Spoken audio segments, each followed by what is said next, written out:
Ahora sí.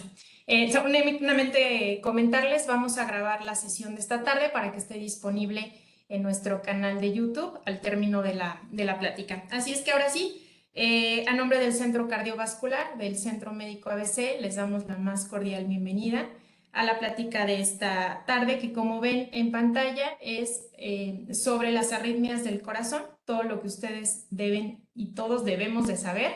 Tenemos el gusto de contar con la presencia del doctor Manlio Fabio Márquez Murillo, es subjefe de electrofisiología en el Centro Médico ABC, Campus Observatorio, y quiero platicarles solamente tomar este momento para hablar sobre la dinámica de la plática.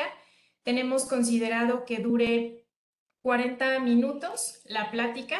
La queremos dividir en dos bloques y dar oportunidad a que ustedes externen dudas o comentarios. Al término de cada uno, el doctor dictará el momento en el que podrán hacer todas estas intervenciones. Yo les pido que lo dejen en el chat de la plataforma. Al final de este bloque daremos respuesta y un momento para hacerlo. Y al final, otra vez, daremos otros minutos para ello. Ahora sí, pues quiero darles nuevamente la bienvenida.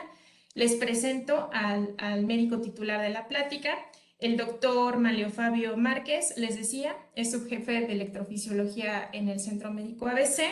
Él tiene estudios de pregrado en la Facultad de Medicina de la UNAM, una especialización en medicina interna en el Instituto Nacional de Nutrición Salvador Subirán, especialización en cardiología en el Instituto Nacional de Cardiología Ignacio Chávez y una subespecialización en electrofisiología en el mismo instituto.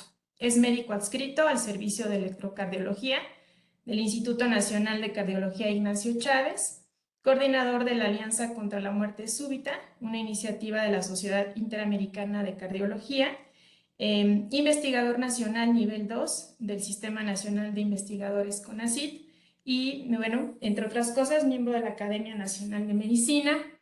Por supuesto que forma parte del cuerpo médico en el ABC y pues nos da mucho gusto contar con su participación esta tarde, doctor. Y sin más, pues quiero dejarle ya el micrófono para que arranquemos con la plática y nos vemos en un ratito más para la sesión de preguntas.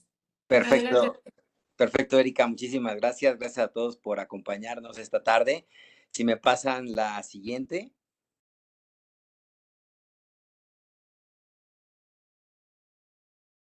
Estoy en eso. Sí, Ahora sí. eso es. Bueno, vamos a dividir esta presentación en dos partes. Una, los ritmos lentos y otra, los ritmos rápidos para que la gente entienda lo que son las bradicardias y las taquicardias, como la llamamos nosotros. Y lo primero que tenemos que saber es qué es la frecuencia cardíaca. La siguiente. Entonces, el ritmo normal del corazón se consideraba antes que iba de 60 a 100 latidos por minuto. Sin embargo, actualmente sabemos que puede ser normal bajar hasta 50 latidos por minuto, sobre todo por las noches o en gente entrenada, gente que hace ejercicio físico, sobre todo lo que llaman cardiovascular. Lo que sucede es que para que el corazón se pueda contraer, necesita una corriente eléctrica. Y esa corriente eléctrica es dada por el sistema eléctrico de conducción del corazón, que empieza en una estructura pequeñita que se llama el nodo sinusal. Y dependiendo de la frecuencia de descarga de ese nodo sinusal, va a ser nuestra frecuencia cardíaca. La siguiente. Entonces aquí les traigo un ejemplo de cómo esquemáticamente dividimos al corazón. Vemos que en la parte de arriba hay dos cavidades que se llaman aurículas y en la parte de abajo hay dos cavidades que se llaman ventrículos. Todo lo amarillo representa el sistema eléctrico de conducción del corazón. Y la primera estructura que está hasta arriba es el nodo sinusal, que representa nuestro marcapasos del corazón.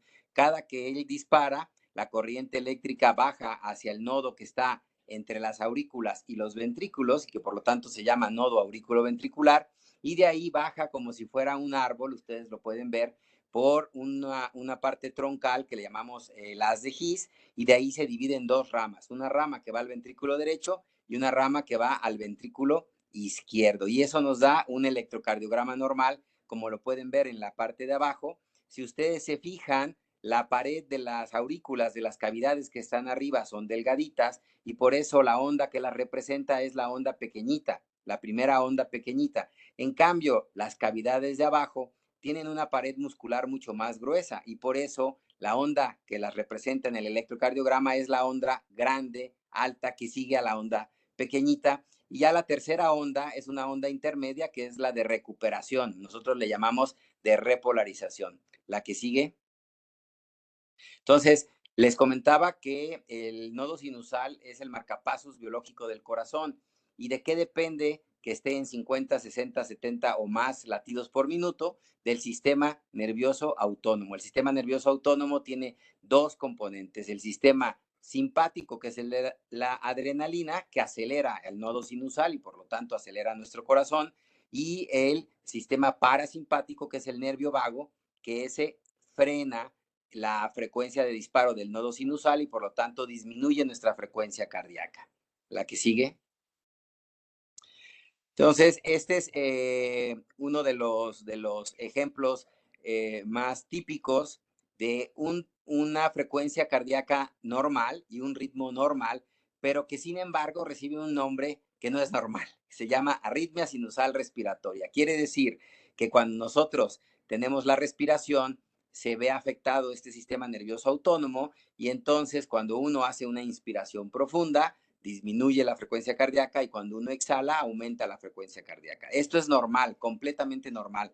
Aunque tiene este nombre de arritmia sinusal, no es una verdadera arritmia, es un ritmo normal, sobre todo en niños, en jóvenes y de hecho indica o señala que la persona está sana. Entonces, no se preocupen cuando en algún estudio, ya sea de electrocardiograma o de Holter, aparece este nombre de arritmia sinusal respiratoria. La que sigue. Entonces, ahora sí podemos pasar a ver qué son las bradicardias o ritmos lentos. La siguiente. Entonces, cuando baja de 50 latidos por minuto, ahí sí ya estamos hablando de bradicardia. Puede ser normal en algunos atletas de alto rendimiento que no necesitan ejercer tanto la frecuencia cardíaca, que con 40, 45 latidos por minuto es suficiente para mantener la cantidad de sangre que circula por nuestro cuerpo, que eso nosotros técnicamente o científicamente le llamamos el gasto cardíaco. Entonces, con esos 40 o 45 latidos por minuto, si tienes un corazón entrenado, puede ser suficiente para mantener la circulación de toda la sangre, pero eso es lo menos frecuente. Una frecuencia generalmente abajo de 40 latidos por minuto ya no es normal y hay que vigilarla. La que sigue, por favor. Entonces, aquí ustedes pueden ver de un lado, ¿no? Lo que sería el ritmo normal del corazón, que nosotros le llamamos ritmo sinusal, donde hay una frecuencia de disparo del nodo sinusal normal, y al lado derecho está lo que sería una bradicardia, cuando la frecuencia de disparo es mucho más lenta, abajo de 50 latidos por minuto, pero el resto del sistema eléctrico de conducción es normal. La que sigue. Entonces les comentaba dos situaciones típicas donde puede ser normal tener la frecuencia a menos de 50. El atleta, el que hace sobre todo ejercicio aeróbico o cardiovascular, o en algunos pacientes durante el sueño. Ojo, es muy importante ver la edad del paciente y segundo, es muy importante ver que no tenga, lo que vamos a ver después, una apnea del sueño, que ya eso ya es una enfermedad. Generalmente, estos pacientes que les baja la frecuencia cardíaca también pueden llegar a presentar algunas pausas chiquitas, quiere decir que son menos de 2 segundos de duración. La que sigue.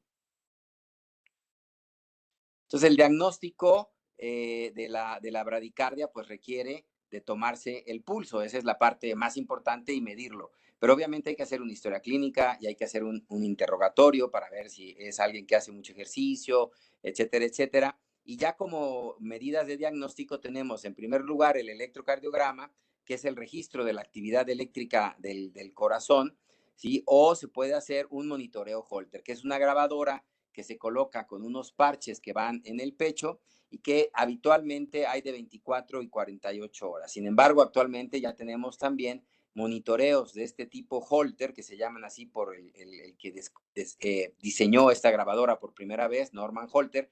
Estos monitoreos tipo Holter ya pueden llegar hasta 7 días y pronto tendremos disponibles monitoreos hasta de 30 días. La que sigue.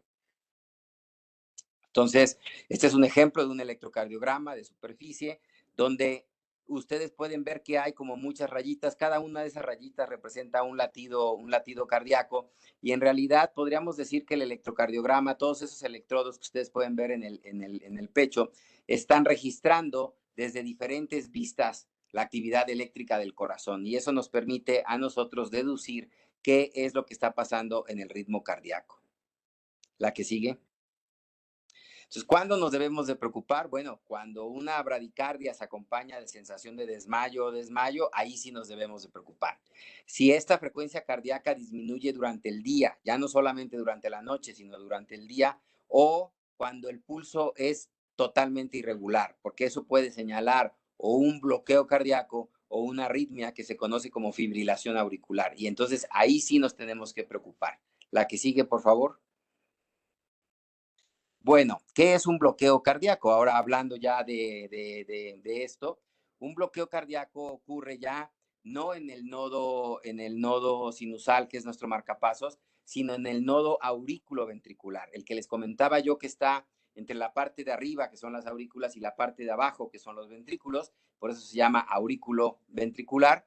Y entonces cuando la actividad se bloquea, la actividad eléctrica, la corriente eléctrica no pasa a través de ese nodo, entonces tenemos un ritmo lento, pero ahora por un bloqueo cardíaco, que eso ya no es normal en la mayoría de los casos. Ya solamente muy pocas personas pueden tener algún tipo de bloqueo cardíaco por exceso de tono vagal, pero ya cuando estamos hablando de un bloqueo cardíaco ya significa que puede haber una enfermedad subyacente. La que sigue. Y aquí está un ejemplo, ¿no? Un paciente donde cae desmayado y ustedes pueden ver cómo la frecuencia cardíaca normal en el inciso A de 62 latidos por minuto, cuando empieza el bloqueo baja a 46 latidos por minuto y cuando tiene ya el bloqueo completo baja a 35 latidos por minuto. Esa frecuencia cardíaca ya es tan lenta que no le permite llegar sangre al cerebro y entonces el cuerpo humano reacciona con un desmayo para tratar de hacer que le llegue sangre al cerebro. La que sigue. ¿Y qué hacemos con este bloqueo cardíaco? Bueno, obviamente el paciente tiene que ser llevado a un servicio de urgencias o de emergencias inmediatamente para hacer el diagnóstico y aunque existen algunos bloqueos intermitentes, generalmente cuando llegan después de un desmayo, se logra identificar la causa, que en este caso sería un bloqueo cardíaco. Y para estos casos, lo que se hace es que se implanta un marcapasos. Aunque puede ser un marcapasos de un solo cable que vaya a una sola cámara del corazón, la mayoría de los casos se ponen marcapasos de dos cámaras, que se llaman marcapasos doble cámara o marcapasos bicamerales o bicamarales. Es igual, son sinónimos, no hay ningún problema, se pueden mencionar de las dos maneras. Y ese marcapasos es un pequeño dispositivo que tiene unos circuitos electrónicos y una batería y que a través de los cables que llegan a la cavidad derecha de la aurícula, la parte superior, y a la cavidad inferior, que es el ventrículo, está sensando todo el tiempo la actividad del corazón. Y cuando no detecta en alguna de estas cámaras que haya actividad eléctrica, manda un impulso eléctrico para estimular el corazón y evita con eso el bloqueo cardíaco y el paciente ya no se vuelve a desmayar. La siguiente.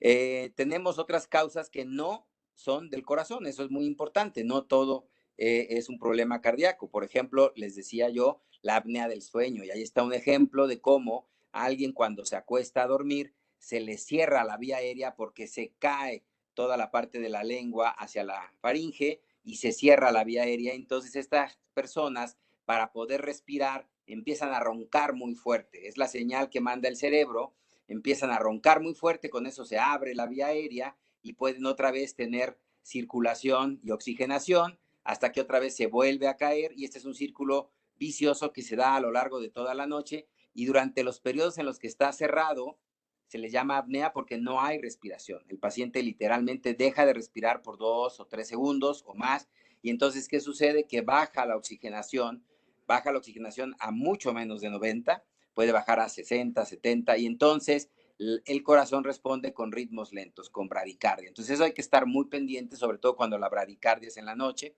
Y otra causa es, por ejemplo, cuando hay alteración de la tiroides, específicamente baja de función tiroidea, que eso nosotros le llamamos hipotiroidismo. Y en ese caso, dentro de todas las manifestaciones que ustedes pueden ver ahí, que están en esta figura, una de ellas en el corazón es la baja de la frecuencia cardíaca. La que sigue.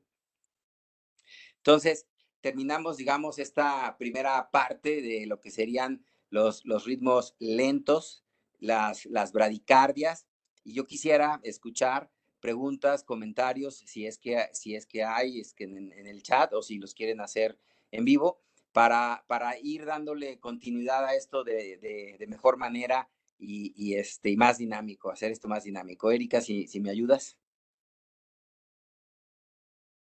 Claro, doctor. De hecho, estoy viendo si nos han dejado alguno en el chat. Permítame. Sí, ¿cuál es la diferencia entre palpitaciones y taquicardias? Perfecto. La palpitación es el sentir el corazón. La palpitación puede ser que sientas el corazón rápido, eso podría ser una taquicardia, que sientas el corazón lento, eso podría ser una bradicardia, que sientas el corazón irregular, hay gente que siente como un vuelco dentro del pecho, eso generalmente son latidos adelantados del corazón, que nosotros llamamos extrasístoles. Entonces, por eso es que cuando alguien tiene una palpitación de este tipo, generalmente se hacen los estudios cardiológicos que comenté, el electrocardiograma, el monitoreo Holter de 24 horas y muchas veces también la prueba de esfuerzo para ver si con el ejercicio o con el esfuerzo físico se desencadena alguna taquicardia específica. Dependiendo del tipo de palpitación, es a donde vamos nosotros a orientar los estudios diagnósticos. Algunas veces, por ejemplo, los pacientes sienten una palpitación muy fuerte, no tanto rápida, y nos dicen, no, lo que yo tengo son palpitaciones fuertes. Entonces ahí es diferente. Ahí pudiera tratarse de una disautonomía, por ejemplo.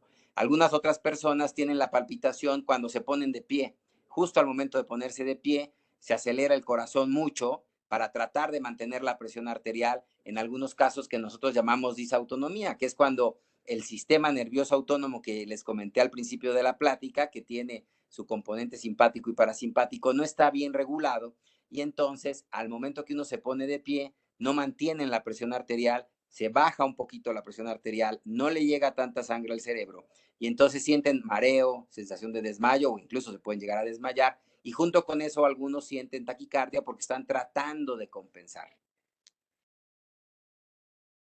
Doctor, le preguntan en adolescentes qué tan normal o no pueden ser los desmayos, si podrían tener relación con padecimientos del corazón. Sí, los adolescentes, los desmayos en gente joven son muy comunes. La causa más común del desmayo le llamamos así, síncope común, y el nombre ya técnico es síncope vasovagal, porque es el nervio vago que actúa sobre los vasos sanguíneos. Como yo les decía, el nervio vago no solamente actúa sobre nuestro marcapasos del corazón, bajando la frecuencia cardíaca, sino que también actúa sobre los vasos sanguíneos, bajando la presión arterial. Y entonces es muy común que los jóvenes, los adolescentes, donde este sistema está como en maduración, puedan sentir algunas de estas molestias, sensación de mareo, sensación de desmayo o incluso llegar al desvanecimiento, pero generalmente, y eso es el punto importante, ese desvanecimiento, ese desmayo ocurre precedido por síntomas, por molestias que nosotros llamamos pródromos, es decir, empiezan a sentirse mal, empiezan a sentir que les duele un poquito la cabeza, que se están mareando. Algunas personas dicen que sienten como si se les estuviera moviendo el piso. Y entonces, después de todo eso, pueden tener la palpitación que ya comentamos para tratar de compensar. Y después de todo eso, avisan, se ponen pálidos y dicen, oye, es que me estoy sintiendo mal y siento que me voy a desmayar.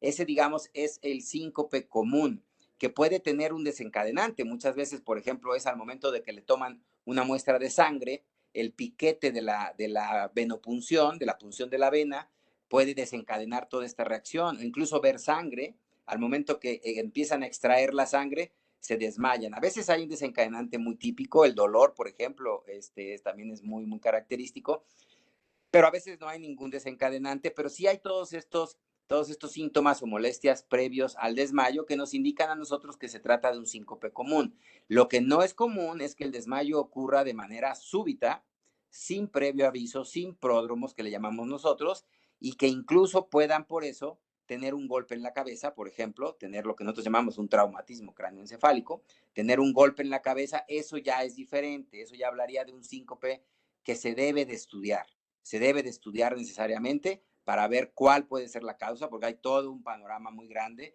sobre todo dependiendo de la edad. En gente joven puede tratarse de algún síndrome hereditario y en gente mayor puede tratarse de alguna enfermedad tipo cardiopatía isquémica, aterosclerosis coronaria y ese tipo de cosas. Gracias, doctor. Le preguntan durante el día cuáles son esos latidos para decir que hay una bradicardia. Entiendo que en la noche eran 50, pero durante el día. También si el paciente está entrenado, se permite que baje la frecuencia cardíaca durante el día hasta 50. Si no tiene ningún tipo de entrenamiento, entonces sí, no debe de bajar de 60 latidos por minuto. Le preguntan también en el caso de apnea, ¿cuál es la solución? Mi esposo la padece, pero ha durado hasta sin respirar más de 30 segundos. Gracias, doctor. La apnea del sueño tiene básicamente dos tratamientos. El primero es un equipo de presión que se llama CPAP o BiPAP, que es el nombre en inglés, que quiere decir que envía presión continua a la vía aérea para mantener abierta la vía aérea durante toda la noche. Se utiliza una mascarilla que puede ser una mascarilla de nariz y boca o solamente de la pura nariz. Ahora hay unas más modernas que son con unos pequeños hoyitos y que no molestan tanto, y con un equipo que manda esa presión a la vía aérea. Puede o no llevar oxígeno, eso depende del grado de la desaturación, qué tanto disminuye la oxigenación durante la noche. Y este tratamiento es sumamente efectivo en la mayoría de los casos. Sin embargo, hay algunos pacientes que lo que tienen es un problema obstructivo de la faringe y lo que requieren es una cirugía para ampliar la faringe y que puedan respirar normal en la noche. Entonces, esto lo ve el especialista en apnea del sueño, que generalmente son los neumólogos o cardioneumólogos, y en conjunto con el otorrinolaringólogo. Preguntan también qué significa el espacio entre un latido y otro. El paciente manifiesta como un suspiro. ¿Manifiesta qué? Como un suspiro. Bueno, en algunas ocasiones cuando tenemos latidos adelantados del corazón, y voy a hacer un símil, ¿no? Que el ritmo normal, hagan de cuenta que sería tuk, tuk, tuk, tuk, ese sería el latido normal. Cuando hay un latido extra puede ser tuk, tuk, tuk, tuk.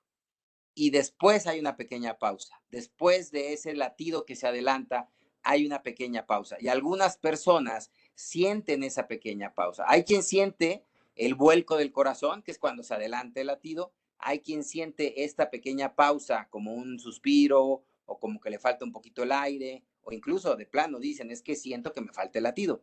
Y hay quien siente el siguiente latido después de la pausa, que es un latido fuerte. Preguntaban acá, cuando se presenta un tipo de dolor muy agudo en el pecho, ¿tiene alguna relación?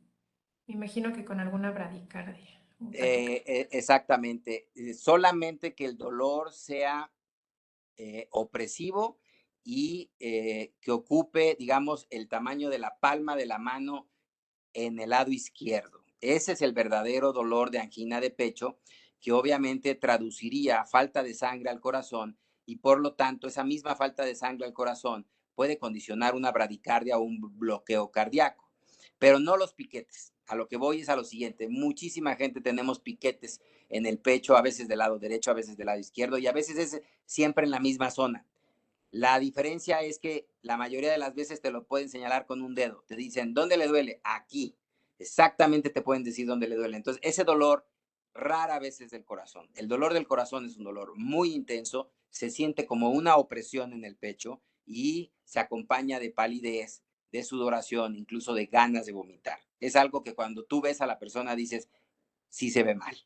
Esa es la diferencia con los piquetitos, que esos generalmente no son nada. Gracias, doctor. Le preguntan si hay alguna relación entre los latidos por minuto y la presión arterial. No, en realidad son totalmente independientes, como les había comentado. Hay gente que puede tener frecuencia cardíaca de 50 latidos por minuto y tener hipertensión arterial, tener más de 140/90, que ese es el límite de la presión arterial. Son independientes. Por supuesto, si alguien está empezando a presentar baja de presión arterial, los latidos tienden a incrementarse. O sea, ahí sí hay una relación en casos muy específicos, muy concretos.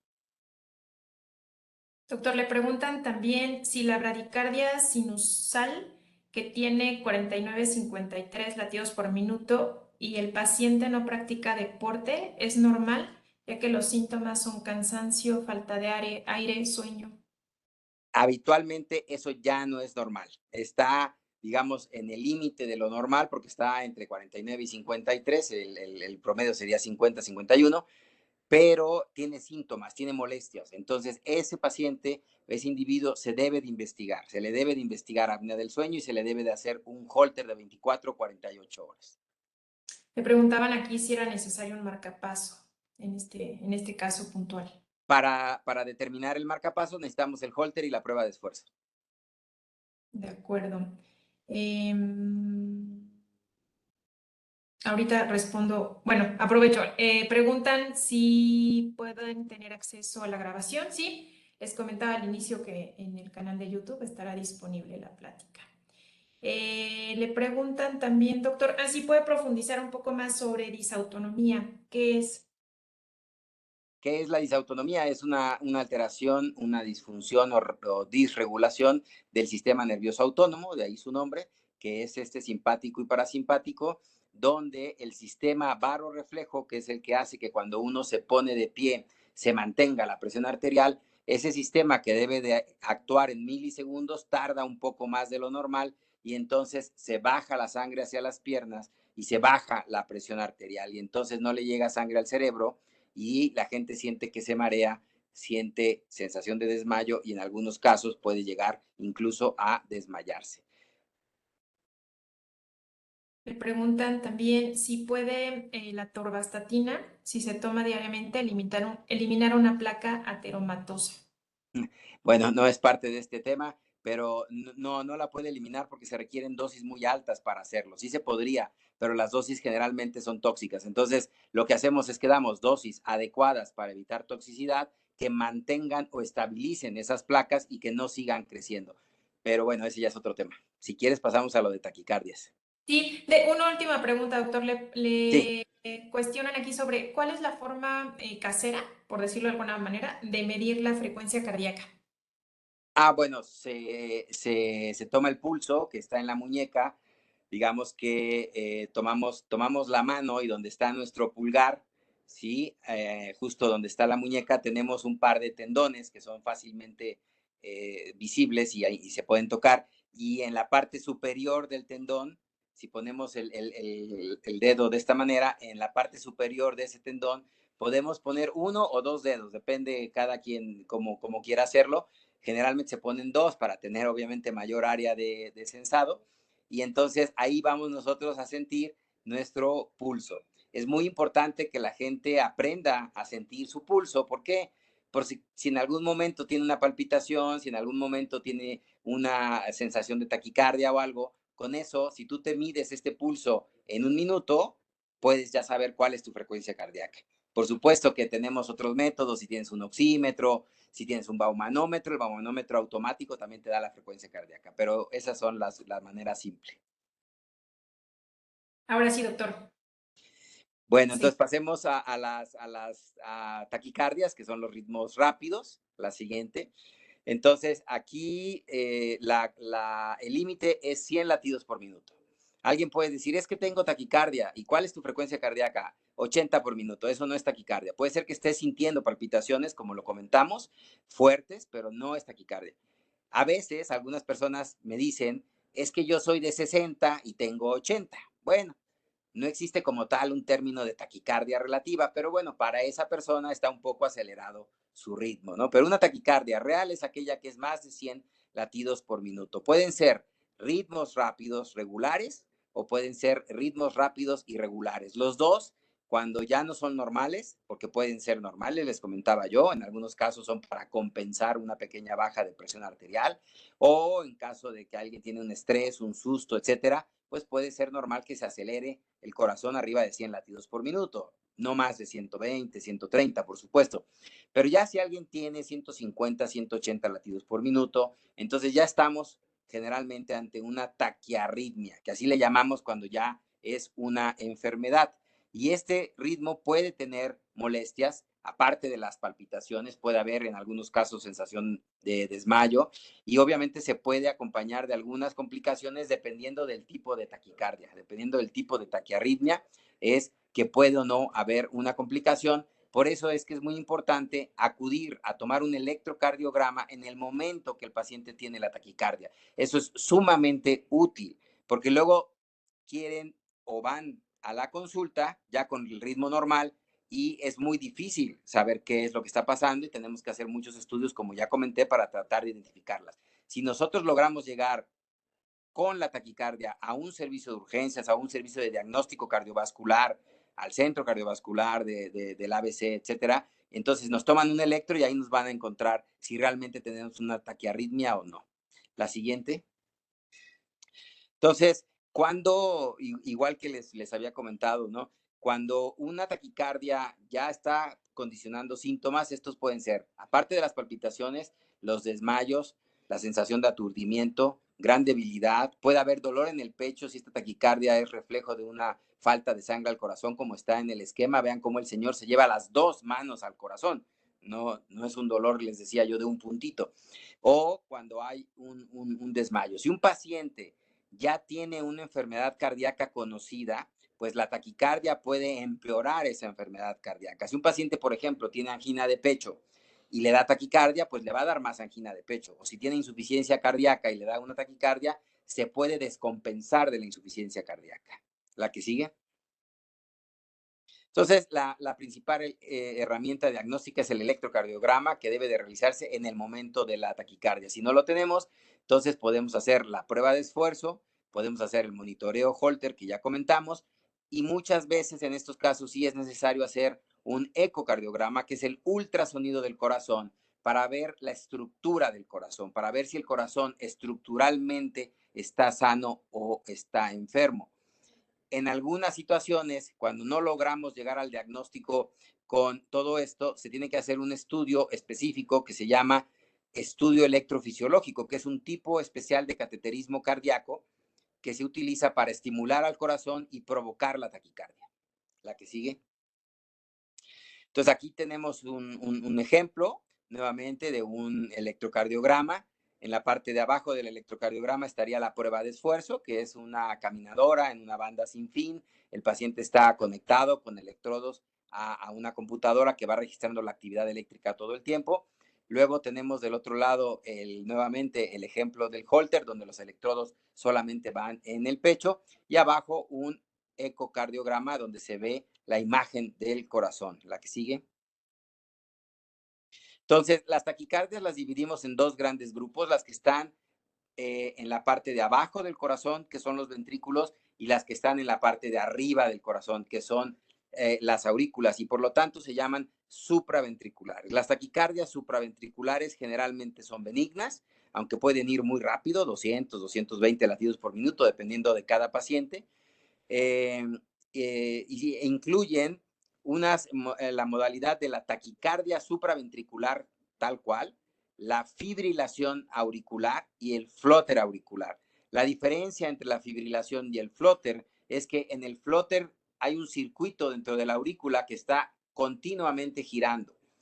Pero aparte de que hay un circuito, hay contracción. Cada vez que corre ese circuito, hay contracción. En cambio, en la fibrilación auricular, la aurícula se queda haciendo una especie como si estuviera fibrilando, se le ha llamado a que cada una de las células está contrayéndose solita, pero no hay una contracción efectiva. El gran riesgo de la fibrilación auricular, aparte de que va rápido y de que es irregular, es que se puede estancar la sangre y puede hacerse un coágulo y puede dar una embolia.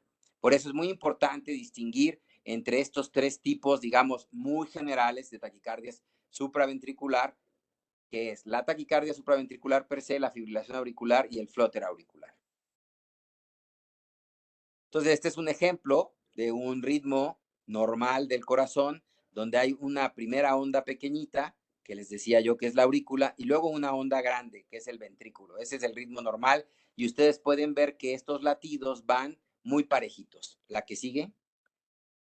Vean ustedes aquí la diferencia con una fibrilación auricular. Ya no se puede ver la primera onda pequeñita, es muy difícil de ver, se mueve mucho, pareciera que tuviera un artificio de movimiento, cuando en realidad lo que se están viendo son las ondas fibrilatorias y el ventrículo, que es el complejo grande, fíjense cómo es muy irregular. De repente está más espaciado, de repente está más corto, más corto, más corto, y luego otra vez se vuelve a espaciar. Esa es la característica de la fibrilación auricular, donde el ritmo es muy irregular. Si ustedes aprenden a tomarse el pulso, van a saber cuál es su pulso normal en cuanto a regularidad, de tal manera que si en algún momento presentaran fibrilación auricular, o si por ejemplo los que tienen estos relojes inteligentes, el reloj les dijera probable fibrilación auricular y ustedes se tomaran el pulso, se darían cuenta de que efectivamente el pulso es irregular. La que sigue. Este es un ejemplo de un flóter auricular, donde es un poquito difícil de identificar para el que no es obviamente médico, pero nosotros vemos las ondas de flóter que están sustituyendo a las ondas de las aurículas y vemos el ritmo regular, rápido de los ventrículos, que es la onda grande. Ese da generalmente frecuencias cardíacas de 150 latidos por minuto. Eso es el promedio en general que va esta taquicardia. Y ese flóter auricular se llama así porque las ondas que ustedes pueden ver, por ejemplo, en la segunda línea, pueden ustedes ver que en medio de los complejos grandes hay unas ondas que van ondulando, por decirlo de alguna manera, y que semejan el aleteo, ¿no?, de los pájaros, y por eso es que se le puso flóter auricular y ese nombre se le ha quedado, aunque en España también se le llama aleteo auricular, son sinónimos. Las taquicardias que ya no son tan benignas son las taquicardias que provienen de la parte de abajo del corazón y que nosotros llamamos taquicardias ventriculares. Aunque hay algunas variedades que son benignas, que se presentan en corazón sano, la mayoría de las taquicardias ventriculares se presentan en corazones enfermos, ya sea con cardiopatía isquémica, es decir, que ya tuvieron un infarto o que están presentando el infarto en ese momento, o con insuficiencia cardíaca, que es la famosa dilatación del corazón, que es cuando le dicen a la gente que tiene el corazón grande, en realidad se refieren a que el corazón está dilatado. Y en esos casos se puede presentar una taquicardia ventricular, que ya por el electrocardiograma nosotros podemos ver si tiene una sola morfología o si tiene diferentes morfologías. Y la forma más grave es la fibrilación ventricular. Esa es una taquicardia ventricular maligna. ¿Por qué? Porque es como si hubiera un paro cardíaco. En la fibrilación ventricular no hay contracción de los ventrículos y por lo tanto no hay circulación en nuestro cuerpo. La que sigue. Entonces, este es un ejemplo de una taquicardia ventricular. Como ustedes pueden ver, lo único que se ven son complejos grandes, complejos grandes, complejos grandes, complejos grandes. Estos pacientes generalmente están muy mal y llegan con estos electrocardiogramas característicos. Si el paciente está estable, se le pueden poner medicamentos por la vena, pero si el paciente no está estable, es decir, tiene su presión arterial disminuida, se tiene que hacer una cardioversión eléctrica, que es lo que ustedes han visto en las películas que ponen las paletas o los parches y chocan al enfermo. Esa es la cardioversión eléctrica que se tiene que hacer de forma urgente si el paciente está inestable. La que sigue. Y este es el ritmo que es el más grave, el que más nos preocupa, que es la fibrilación ventricular, que durante mucho tiempo se mencionó como un ritmo preagónico, porque si el paciente no es desfibrilado, no es revertido con un choque eléctrico, ya sea externo o interno, ese paciente cae en asistolia y entonces ya no se puede recuperar. Algo muy interesante es que en la mayoría de las películas nos enseñan que cuando el paciente está con una raya, que eso es lo que nosotros llamamos asistolia, cuando el paciente está con una raya le dan un choque eléctrico y lo reviven. Eso no es cierto. Nosotros lo que podemos revivir no es eso, es esto, es la fibrilación ventricular que tiene todavía actividad eléctrica, pero no hay contracción. eso sí, le podemos dar un choque eléctrico y revierte la fibrilación ventricular. Entonces, eso es algo que en las películas no han visto los directores de cine. La que sigue. Bueno, el tratamiento en general de las taquicardias puede ser con fármacos, que hay fármacos inespecíficos y fármacos muy específicos que se llaman antiarrítmicos, la cardioversión eléctrica, que es el choque eléctrico para revertir una taquicardia.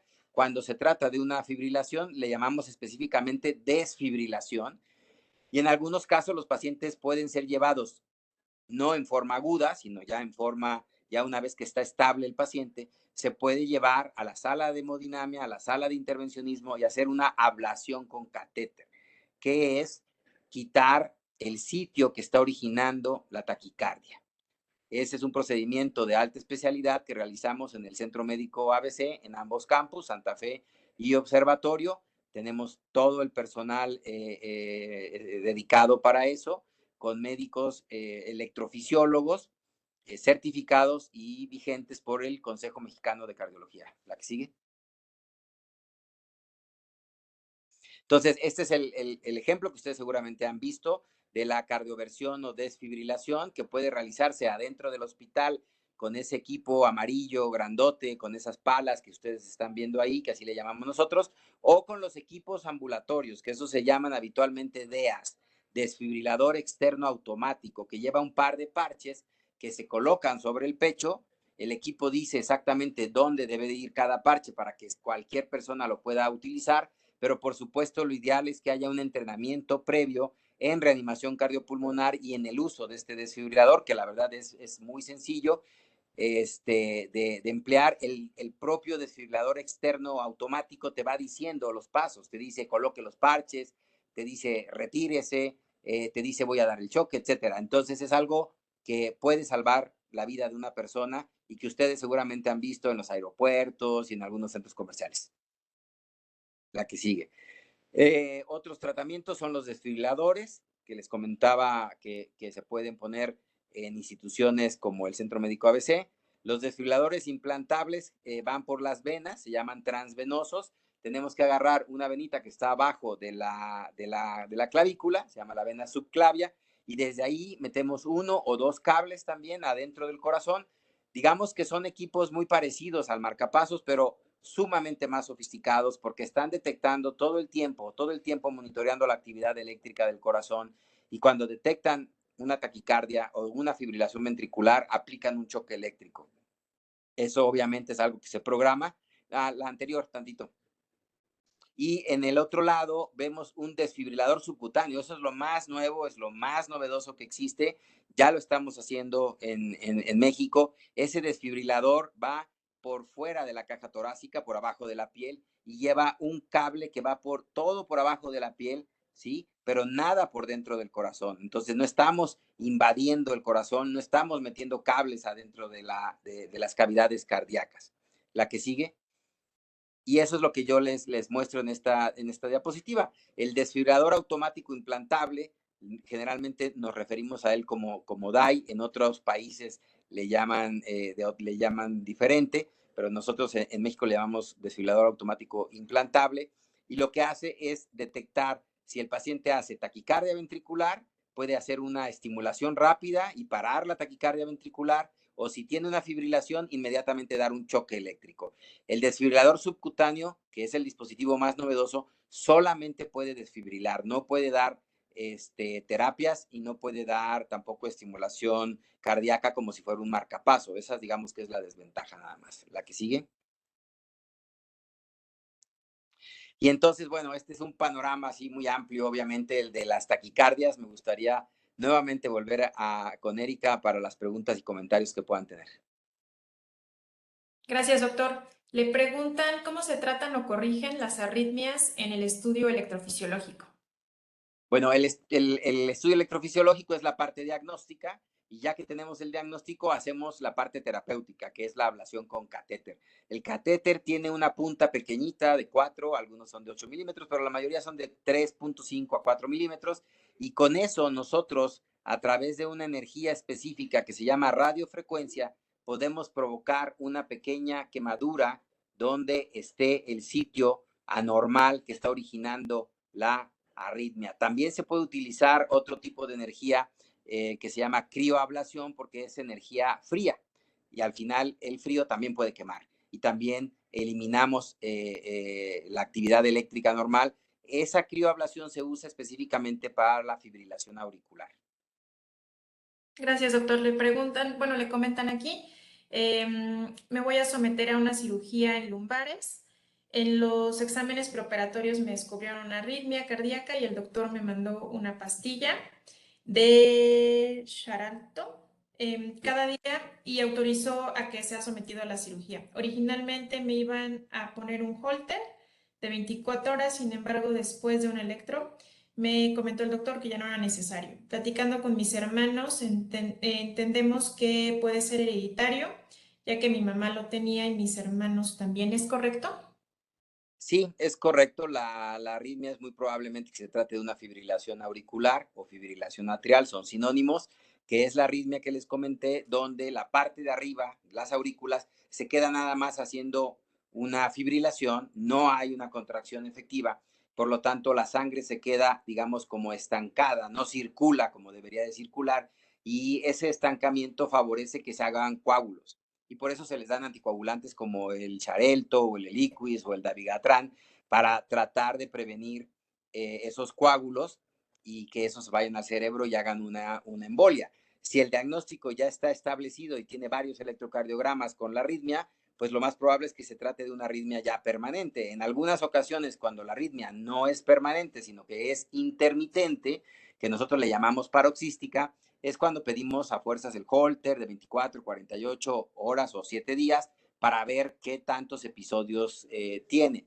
Y por supuesto que dependiendo del tipo de cirugía y de la urgencia, se puede operar con la fibrilación auricular o se puede revertir con la cardioversión eléctrica, como habíamos comentado, y después llevar a la cirugía.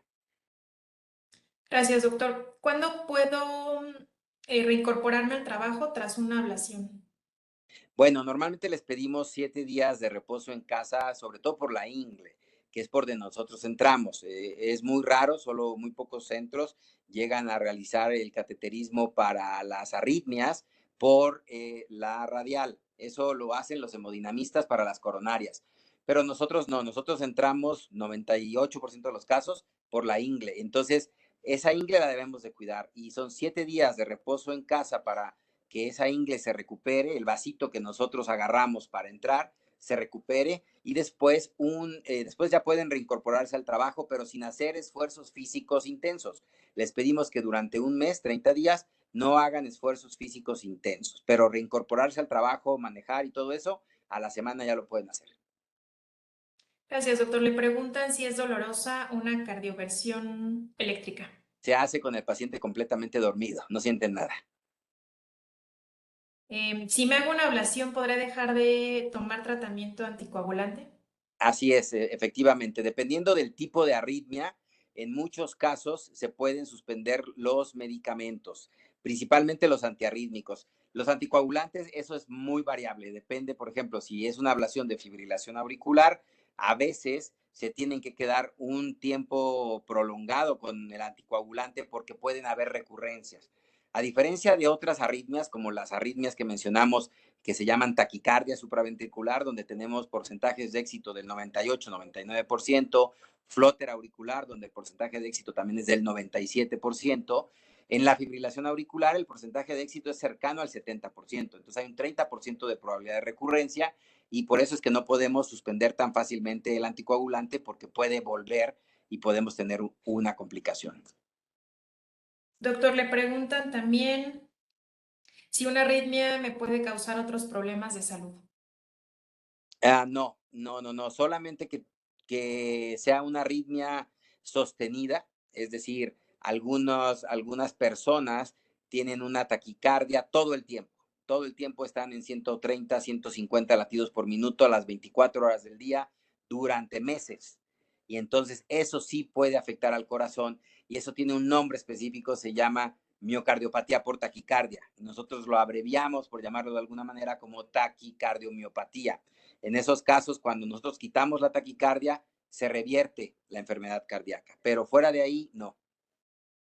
Gracias. Le preguntan también en qué momento se decide hacer una cirugía de corazón abierto y cuál es el porcentaje de pacientes que salen bien de esta. Bueno, la cirugía de corazón abierto no es para las arritmias, aunque en algunos casos se puede hacer un tratamiento de arritmias cuando ya se va a operar al paciente por otra causa. Generalmente se realiza o por una válvula que esté fallando y que hay que reemplazar la válvula, o porque está tapada las tres arterias principales del corazón y entonces hay que poner puentes para llevar sangre al corazón. Entonces, dependiendo del tipo de cirugía, si es una válvula o si es un puente coronario, pues es el porcentaje de éxito, las complicaciones, la recuperación, etcétera, etcétera, ¿no? Lo que sí es importante que sepan es que muchas cirugías, sobre todo las de coronarias, se pueden ya hacer con una técnica que le llaman cirugía de mínima invasión. Y lo que deben también de saber es que nosotros en el Centro Médico ABC, como en muchos otros hospitales, por supuesto, tenemos cirujanos cardiovasculares, que son los que se dedican a ese procedimiento y que son los que pueden explicarle detalladamente porcentajes de éxito, complicaciones, tiempos en terapia, cuándo regresan a trabajar, etcétera, etcétera. Le preguntan si existen alimentos que generen arritmias o palpitaciones. Pues como tal alimentos no, pero sí algunas sustancias como el café. Cuando la gente no está acostumbrada a tomar café, el tomar café puede provocarle una taquicardia sinusal, es decir, que se le acelere mucho su corazón. Mucha gente le ha pasado, ¿no? Que se toma un capuchino y dice, está muy cargado, siento que el corazón se me va a salir. Pero también puede llegar a provocar una fibrilación auricular en una persona susceptible, sobre todo con una ingesta arriba de 4 tazas de café al día. Actualmente lo que se está recomendando por las asociaciones internacionales de cardiología son de 2 a 3 tazas de café máximo al día, y eso tiene efecto protector cardiovascular. ¿Por qué? Porque el café, aparte de la cafeína, tiene muchos antioxidantes. Pero si tú no toleras la cafeína, no vas a tomar café, por supuesto. Entonces, esa sería la única sustancia, por llamarlo de alguna manera, puedes llamarlo alimento, claro, por supuesto, bebida mejor, que pudiera tener relación con las arritmias. Y sé que ya casi estamos por concluir, pero le preguntan, ¿qué opina usted de las respiraciones que son específicas para el corazón? ¿Ayudan a prevenir estas enfermedades? ¿Funcionan? Bueno, no había yo escuchado de respiraciones específicas para el corazón, pero lo que sí les puedo decir es que si la gente siente palpitaciones o siente un poco de taquicardia y hace respiraciones suaves, lentas, ¿no? Como hacen cuando la gente les entrenan yoga, ese tipo de respiración puede disminuir la frecuencia cardíaca, aparte de que nos tranquiliza y todo lo demás, hace que disminuya la frecuencia cardíaca, y por supuesto que si tú eso lo practicas constantemente vas a tener una mejor frecuencia cardíaca si eres una persona que tiene tendencia a tener la frecuencia cardíaca en el límite, como les había yo comentado. Por ejemplo, más de 90 en reposo o con poquito ejercicio que se le suba la frecuencia cardíaca. Entonces, aparte de hacer ejercicio cardiovascular, el hacer este tipo de respiraciones tipo yoga puede ser de gran utilidad. Doctor, ¿qué tanto influye el no dormir bien en las arritmias? Mucho, porque el no dormir bien mantiene nuestro sistema nervioso autónomo, específicamente el sistema simpático de la adrenalina, activo. Y al mantenerlo activo es como si estuviera trabajando. En vez de que descanse, sigue trabajando. Y entonces al día siguiente puede aparecer una taquicardia porque estás todo el tiempo con actividad adrenérgica durante la noche. Gracias. Le preguntan, bueno, diagnosticaron intervalo PR, espero decirlo bien, corto, con onda delta, con vía accesoria manifiesta. ¿Qué significado tiene y cuál es el tratamiento? Bueno, eso significa que tiene una vía accesoria que se está manifestando en el electrocardiograma. Y esa vía accesoria, yo les enseñé que el marcapasos del corazón mandaba la señal al nodo auriculoventricular y después pasaba por una sola rama, un tronco que le llamamos el haz de His. Ese es el único que está entre la parte de arriba y la parte de abajo. Cuando hay otro, ya sea del lado derecho o izquierdo, generalmente es izquierdo, otra otro cable eléctrico, por llamarlo de alguna manera, que nosotros llamamos vía accesoria o vía anómala o haz de Kent, entre la aurícula y el ventrículo, distinto al normal, ahí es cuando tiene uno lo que se llama un síndrome de Wolff-Parkinson-White, porque se puede generar una taquicardia entre las dos ramas, entre la rama normal o el tronco normal y el tronco anormal. Y entonces, entre el tronco normal y la vía accesoria se generan taquicardias, y por eso es que muchos, la mayoría actualmente de estos pacientes, porque el éxito generalmente les decía yo es muy alto, 98-99% de éxito, se llevan a ablación con catéter para desaparecer esa vía accesoria y que no hayan taquicardias.